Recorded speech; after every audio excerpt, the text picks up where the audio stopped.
Money is consistently cited as the number one thing couples fight about. It causes more stress, more arguments, and more breakups than almost any other issue.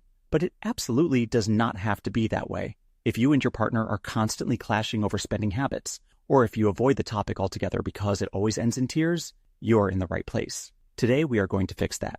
Let me tell you about my friends, Mark and Chloe. For the first 2 years of their marriage, they fought about money every single month. Mark grew up in a household where money was tight, so his instinct was to hoard every penny. Chloe grew up in a family that valued experiences, so extreme frugality felt suffocating to her. They were both trying to do what they thought was right, but they were speaking entirely different financial languages.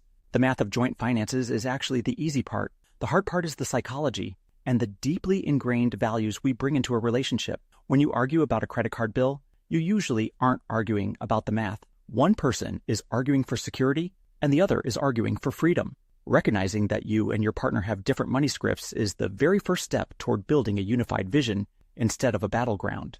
The solution starts with something I call the money date. Mark and Chloe started doing this once a month. You leave the house, go get some good food, and you talk about your financial goals in a neutral, relaxed environment. No spreadsheets allowed on the first date. You only talk about your dreams. Do you want to travel? Do you want to start a business? Do you want to retire early? You have to build the shared vision before you can build the budget. Once you have that shared vision, you need a system that prevents day-to-day friction. I highly recommend the yours, mine, and ours approach. You have one joint account for shared living expenses and shared goals, like a vacation or an emergency fund. Then, you each have your own separate accounts with a set amount of guilt-free spending money. If your partner wants to buy expensive shoes or a new video game from their personal account, they can. No permission needed, no fights. By creating this system, Mark and Chloe completely eliminated the friction of daily spending.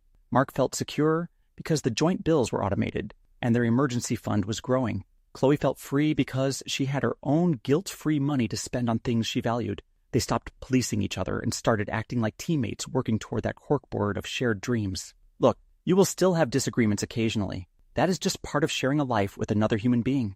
But when you establish shared goals, respect each other's money values, and automate your bills to avoid the monthly stress, you take the poison out of the conversation. Money becomes a tool that you use together to build the life you both want, rather than a wedge driving you apart.